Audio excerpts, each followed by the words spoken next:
ってきた。危ない。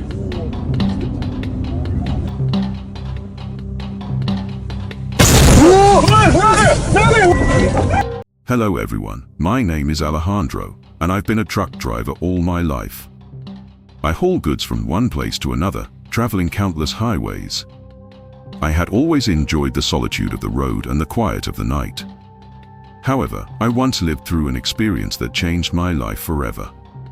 It was around 10 p.m. when I received a call from my wife, Laura. Her voice sounded strange, but I recognized her immediately. She begged me to come home quickly, without giving me any explanation. She only repeated that she needed me to return right away. I became worried instantly, and without hesitation, I turned around and started driving back. As I drove, my mind filled with questions. What could have happened? Laura never called me like that, especially knowing I was in the middle of a trip. I tried calling her several times, but she didn't answer, and with every mile I covered, my worry grew heavier. Finally, I arrived home, but even from outside, I noticed something was wrong. The door was ajar, and the inside of the house was dark.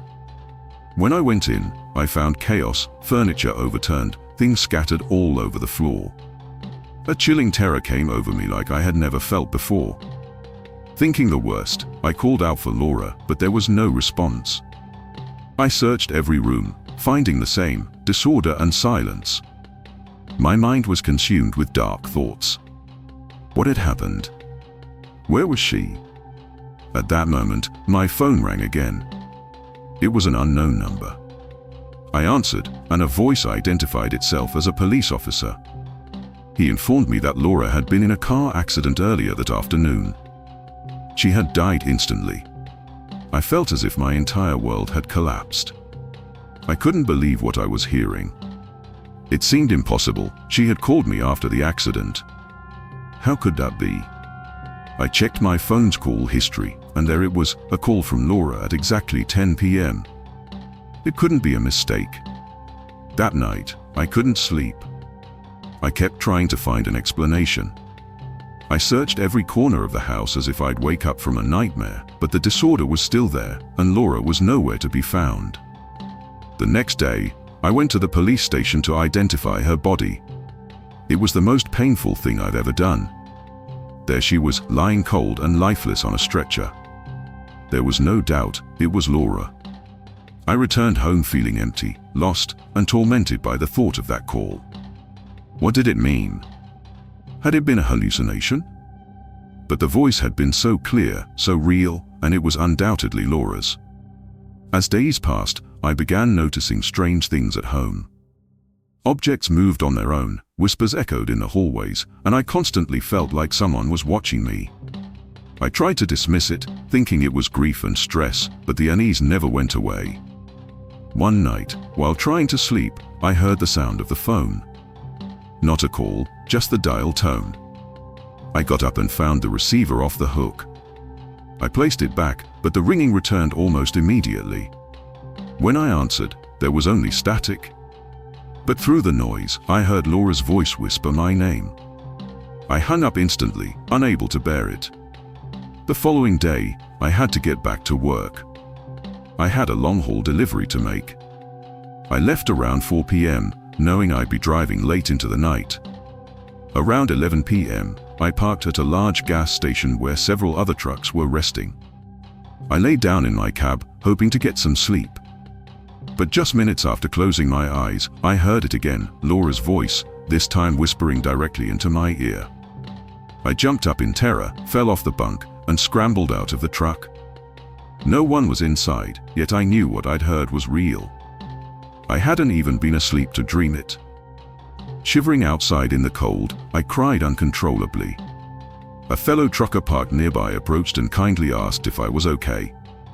I lied and said yes, though how could I explain what was happening to me?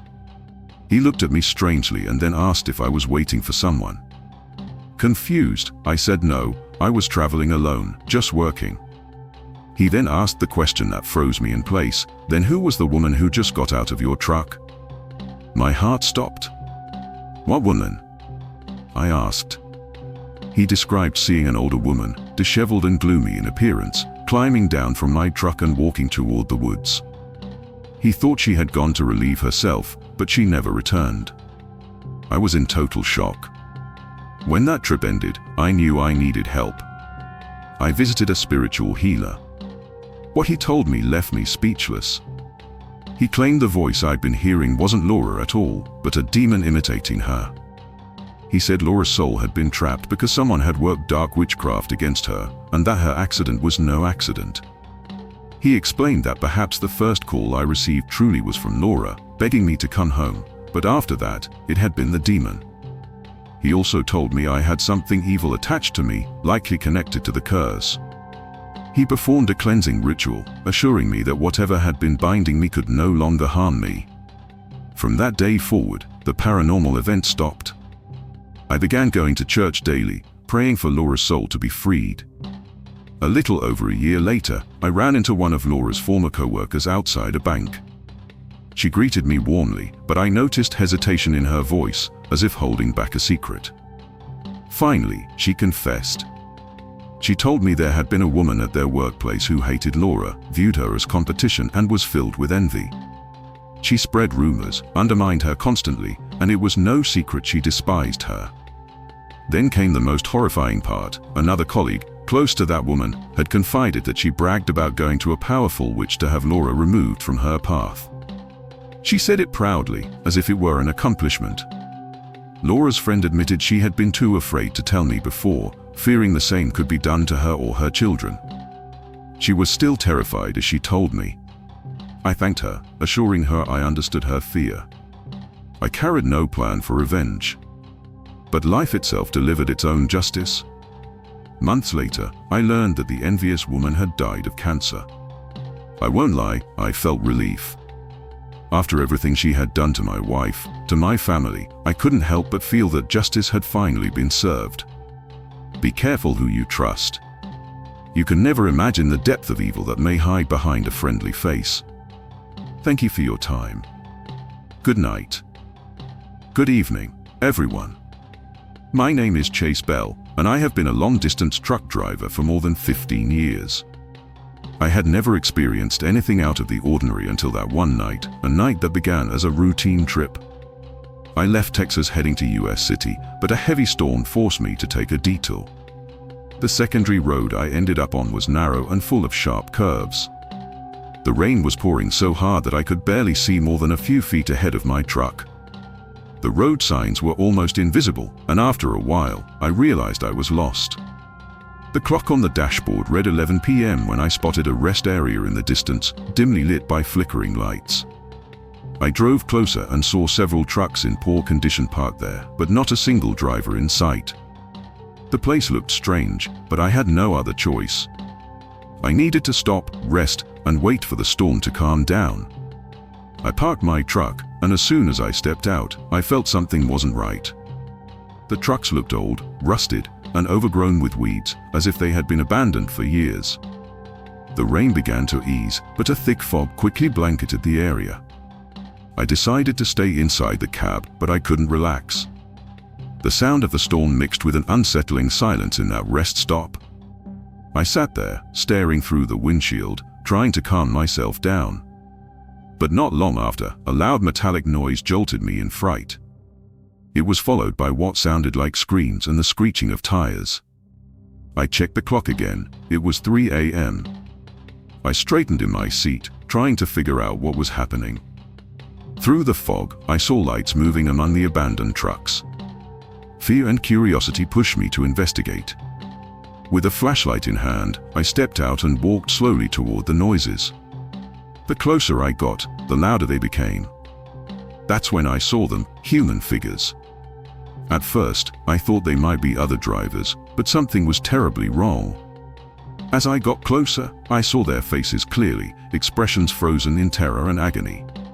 Some sat inside wrecked cabs, others wandered aimlessly as if searching for something. They all bore visible injuries, and the most horrifying detail, their eyes were completely hollow. Whenever their empty stares met mine, I felt as though they could truly see me. The air grew heavy, and the strong smell of gasoline and burning metal filled my lungs. Suddenly, I saw the accidents replay before my eyes, a truck overturning, another crashing into a tree. Each time, the agonizing screams of the drivers echoed through the mist. It didn't take long for me to realize what I was witnessing. These men were reliving their final moments over and over again. I couldn't believe what I was seeing. I tried to step back, but my legs wouldn't move. Then, one of the figures began to approach me. His face was burned so severely that the bone was exposed. He seemed to be speaking, but all I could hear were muffled, incoherent whispers filled with pain. I wanted to run, but fear paralyzed me. He slowly raised his hand and pointed directly at me. At that moment, every single one of the ghostly drivers stopped what they were doing and turned their hollow eyes toward me. I was frozen, unable to look away, as the burned figure drew closer, whispering in agony. Then, suddenly, a bolt of lightning struck nearby with a deafening crash, knocking me to the ground. When I opened my eyes, the figures were gone. Terrified, I scrambled back into my truck, my heart racing 1,000 beats per minute. I started the engine and sped away from that place as fast as I could. I didn't stop until the first light of dawn broke the horizon. In my rearview mirror, the rest area and those rusted trucks vanished into the distance, but the fear stayed with me. I don't look for explanations, nor do I seek comfort. I know what I saw that night was real, and I will never forget it. Since then, I avoid secondary highways and unfamiliar rest stops at all costs. Life on the road can be lonely and dangerous, but that night showed me there are far worse things than being lost in a storm in the middle of nowhere. You might stumble upon spirits wandering in the darkness, forever trapped, reliving their torment again and again. If you enjoyed this, give it a like and don't forget to subscribe. Good evening, everyone. My name is Donal, and I've been driving long-haul trucks for more than 20 years. I've always enjoyed the peace of the open road and the steady hum of my truck's engine.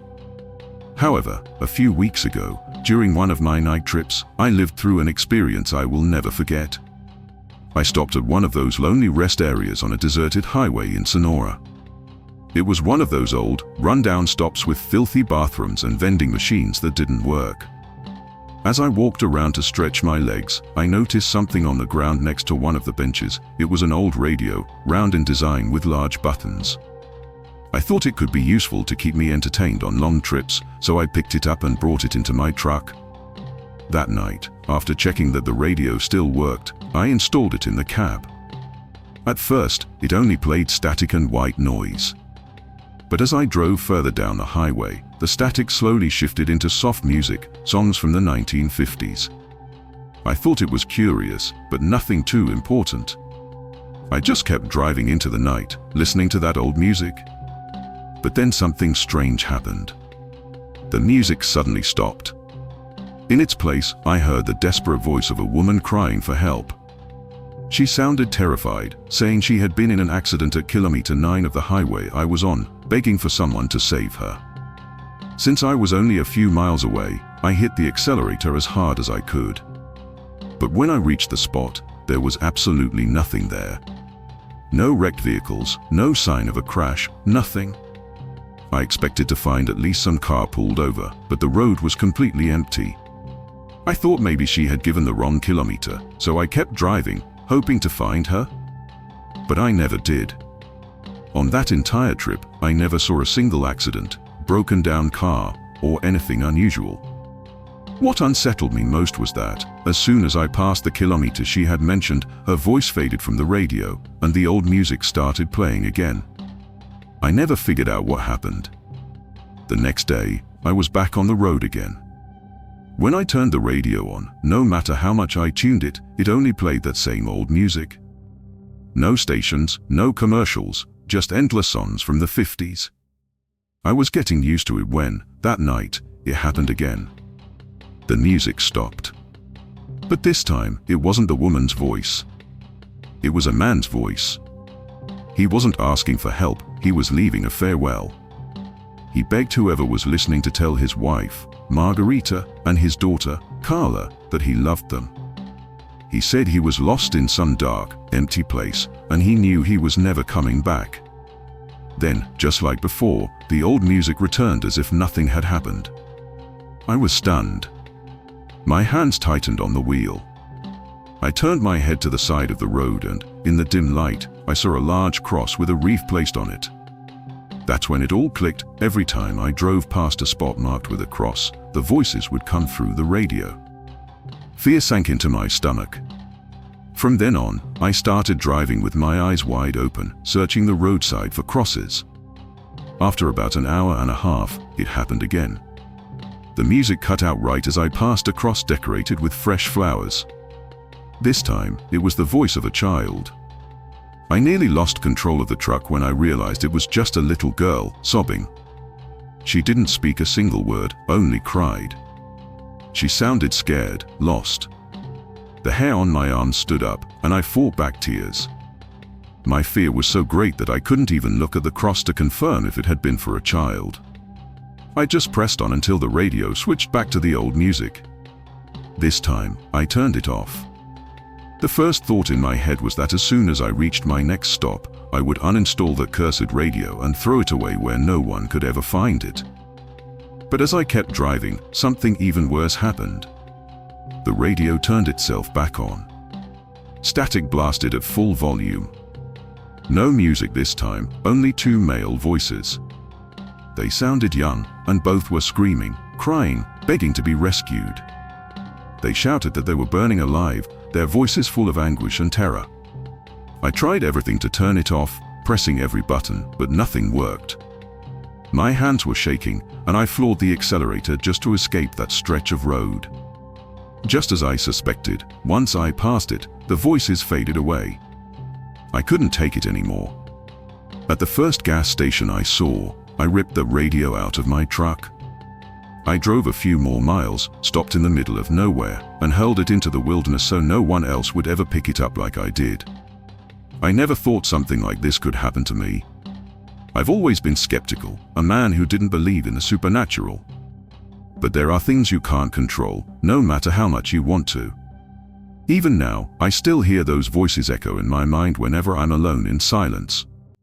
That night taught me one lesson I'll never forget: never pick up something someone else has thrown away. There's always a reason it was left behind, and sometimes, that reason is something that can change your life forever. Thank you for listening. Good evening, everyone. My name is Carrick, and I am a long-haul truck driver. My job takes me across highways day and night, regardless of the weather conditions. One particular night, while driving on a deserted road, I had an experience that still leaves me puzzled and continues to sow doubts in my mind. I was driving on a completely empty highway, with no signs of other vehicles or people, when I saw a woman dressed in white standing at the roadside. She looked disoriented, and I thought she might need help. So, I decided to stop. In my experience as a driver, I've seen many things, but nothing had prepared me for what was about to happen. The road was dark and lonely, without lights or traffic, just the glow of my truck's headlights. The woman approached and climbed into the passenger seat without saying a single word.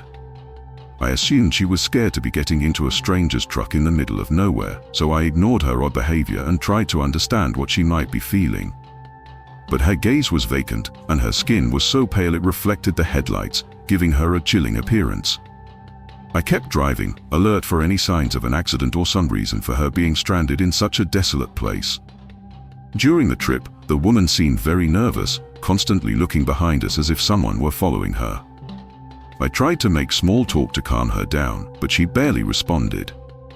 Her eyes never left the road we had already traveled, which filled me with a growing sense of danger. The atmosphere inside the cab, already tense, became even more unsettling with her behavior. Then, the woman pointed ahead and mentioned that the accident had happened further down, near a curve. Her eyes revealed a deep, genuine fear. I kept driving, following her directions, but each time we got closer to the spot she pointed out, my uneasiness grew. That road, which I knew well, felt different that night. The air was heavy, filled with negative energy. As we drove further, the temperature seemed to drop noticeably. Strangely, the woman appeared calmer, almost serene, as if the cold gave her comfort. Finally, we arrived at an old house in terrible condition, with broken windows and just a faint light glowing at the entrance. I turned to tell her that we had arrived, but she was no longer there. I froze in shock when I realized she had disappeared. Trembling, I stepped out of the truck and walked up to the house. I knocked several times until an old woman opened the door. She looked at me with a mix of concern and sadness. I explained that I had brought a woman who claimed to be her daughter, and I described her appearance. I told her that just moments before, the woman had been with me, but now she was gone. I couldn't understand what had happened since I hadn't stopped once. The old woman fell silent for a moment. Then her expression turned to one of deep sorrow. In a hushed voice, she told me that her daughter had died in an accident on that very road many years ago. According to her, her daughter always tried to return home, but she never made it. I was speechless. I had truly traveled the road with a ghost. The old woman invited me inside, but I politely declined. I felt an overwhelming need to leave that place as quickly as possible. I returned to my truck, my hands shaking as I started the engine. As I drove away, I couldn't stop thinking about what had just happened. The sense that something was terribly wrong never left me the entire way back. That night, the road that had always been a place of routine work became something mysterious and terrifying to me. After that encounter, every time I pass that road, I can't help but glance toward the spot where I first saw the woman. Sometimes I think I see a figure in the distance, but I never stop. The experience left an indelible mark on me, a story I don't share with other drivers or with anyone else. It's a memory I prefer to keep to myself, though the image of the woman never disappears from my mind. That night, I continued my route, but my unease never left. The truck, usually a safe and familiar refuge, felt cold and strange. I couldn't stop thinking about the old woman and her daughter, about the tragic fate that had separated them forever, yet somehow bound them together by tragedy. I tried to find a logical explanation, but there simply wasn't one. It had been a paranormal event. Since that night, the road has never been the same for me. What was once just another part of my routine has become a reminder of how mysterious the world can be, and how many things we cannot explain or understand. That presence still travels with me on the road. It's something I cannot forget. And so, I keep driving, carrying with me the memory of one night that changed my perception of reality forever. Good night.